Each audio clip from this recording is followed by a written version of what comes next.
Everyone, হরে কৃষ্ণ, রাধে রাধে। সবাই কেমন আছো? আশা করবো তোমরা অনেক অনেক ভালো আছো। আর আজকে তোমাদের নতুন ব্লগে অনেক অনেক ওয়েলকাম আমার লাইফ। সরি, হরে কৃষ্ণ, রাধে রাধে। তো সবাই কেমন আছো? আশা করবো তোমরা অনেক অনেক ভালো আছো। আর তোমাদের ভালোবাসে আমরাও বেশ আছি। এখন দিদা আগে গেছে, এখন একটু সুস্থ আছে, সেই কারণেই মা আজকে সকালে বেরিয়ে গেছে। মায়ের মা যেখানে কলকাতাতে থাকে, তো ওখানেই গেছে, কাজের বাড়িতে চলে গেছে। আর তোমার দাদাভাই বাড়িতে চলে গেছে। আর সকালবেলা উঠেই মাত্র দেখো দুটো শালিক দেখতে পেয়েছি। শুনেছি যে দুই শালিক সকালবেলা উঠে দেখলে নাকি সারাদিনটা ভালোভাবে শুভভাবে কাটে। তো দিদা তো 15 দিন হয়ে গেছে কিছু খাচ্ছে না, তো আজকে বলেছিল দুটো খাবার খাবে। তো উনি ঝাল একদম খেতে পাচ্ছে না, গলার মনে ঘা হয়ে গেছে, সেই কারণেই তো একটু আলু সিদ্ধ আর ডাল সিদ্ধ ভাত সকাল সকাল বসিয়ে দিয়েছি। দিদা হচ্ছে গিয়ে উনুন চালে জাল দিচ্ছে উনুন, আর আমি এদিকে ভাত হয়ে গেছে, ডাল সিদ্ধটা হচ্ছে, আর আমি এদিকে কিছু কাজকর্ম ছিল সেগুলোই সারছিলাম। তো প্রতিদিনই 2-3 জন সবাই মিলে থাকে, সবাই মিলে কাজকর্ম করতাম। আজকের একা পড়ে গেছে, আমি আর দিদা আছি, তো দিদাকেও স্নান করাতে হবে। আমি এখনও স্নান করিনি। সকালে এমনি বাসি কাপড় ছাড়তে হয়, সেটা সেরে নিয়েছি, তো ওই জন্য আজকের আর স্নান করিনি, ভাত রান্নাটা করে নিচ্ছি।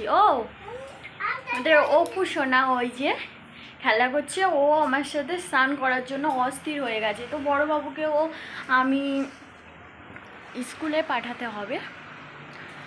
এখন এখানে ঘুমাচ্ছে, মুসুরি খাটিয়ে দিচ্ছে। এত মাছির চাপ বলার কথা না, কারণ এই সময় তো আম কাঁঠালের সময়, তো প্রচুর মাছি হয়েছে, তো সেটা গায়ে বসলেই খারাপ, সেই জন্য মশারি খাটিয়ে দিয়েছি, ঘুমাচ্ছে। কচিবাবু বড়োবাবু এই যে পান্তা ভাত খাচ্ছে, তো ওর স্কুলে যাবে, ওকে স্নান করাতে হবে, ওই জন্য ওকে তাড়াতাড়ি করে খেয়ে নিচ্ছে।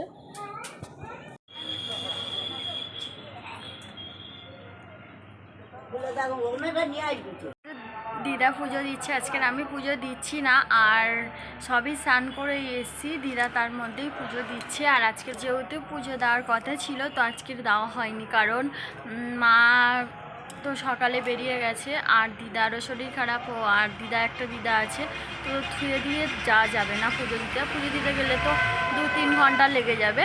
তো ওই জন্য আগের বারে বিবারতারিণী বারটা করা হবে না, আবার তারিণী বারটা করা হবে, সেই কারণে মা আর আমি দুজনে মিলেই করব। আর আমাদের কচি বাবু এখানে দেখো আম কেটে দিয়েছি, ও আম খাচ্ছে। আর ওই যে দিদা এখানে বসে বসে পেঁপে কেটে দিয়েছি, পেঁপে খাবে বলেছিল, তো পেঁপে কেটে দিয়েছি, তো পেঁপে খাচ্ছে। আর আমি এই সবে স্নান করে এসেছি। তো সকাল থেকে রান্নার কাজও কমপ্লিট করে নিয়েছি। আর সকাল থেকে এত কাজকর্ম করছিলাম, খাওয়ারই সময় পাইনি। তো এবার যাব, দিদাও খাইনি, আমি যে একা খাইনি তা না, দিদাও খাইনি। তো দিদা আর আমি মিলে এখন খাওয়া দাওয়া করব, করে নিয়ে তারপর কথা হচ্ছে। তো এই যে দেখো ভিজে ভাত ছিল, তো ওই জন্য এই ভিজে ভাত আজকে এখন খাবো। আর দিদার জন্য এই যে ভাত বেড়ে নিয়েছি, আর আলু ভাজা আর ডাল করেছি, আর কিছুই করা হয়নি। তো দিদা যেহেতু নিরামিষ খায়, ওই জন্য আমার বাবুর জন্য একটা ডিম ভেজে দিয়েছি, তো ওর জন্য এই খাবার নিয়ে নিয়েছি।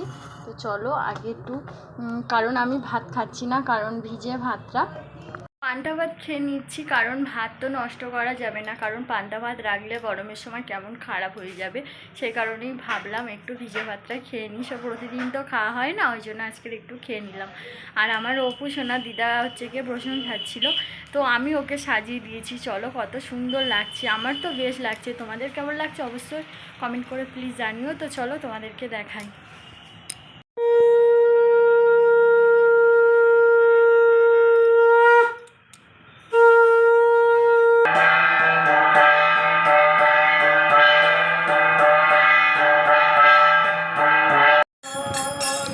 এখানে হরিনাম করছে, তো দিদা এদিকে সন্ধে দিচ্ছে, আর আমি এদিকে সন্ধ্যাবেলা চা বসিয়ে দিয়েছি। তো চলো, আজকে আমরা তো দুধ চা খেতে, আমি একদম চা পছন্দ করি না, তবুও আমার কচিবাবু মায়ের সাথে খেয়ে খেয়ে এমন হয়ে গেছে, ওর সন্ধে হলেই ওর চা দিতে হবে, চা বিস্কুট দিতে হবে। তো ওই জন্য চা বসিয়ে দিয়েছে। দিদাও প্রতিদিন সকাল বিকেল চা খায়, সেই জন্য সকাল সকাল একটু চা বসিয়ে দিয়েছি। ফাইনালি চা হয়ে গেছে।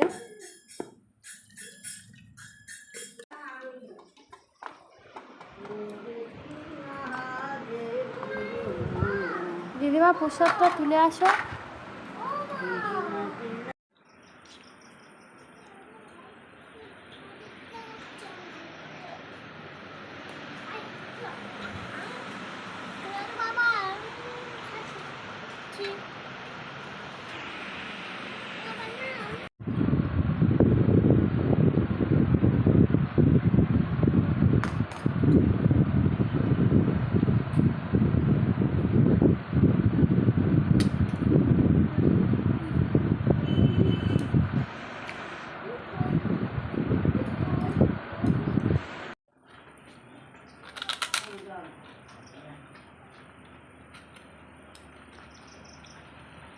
ফাইনালি রাত হয়ে গেছে, তো রাতের খাবারও খাওয়া হয়ে গেছে। তোমার দাদাভাই এসে স্নান করে সেই মোবাইল ঘাঁটতে লেগে গেছে। তো এখন 12টা পর্যন্ত ওই মোবাইল ঘেঁটেই যাবে, আবার রাত 3টের সময় আবার ছুটবে। তো ওনার রোজ কালেই।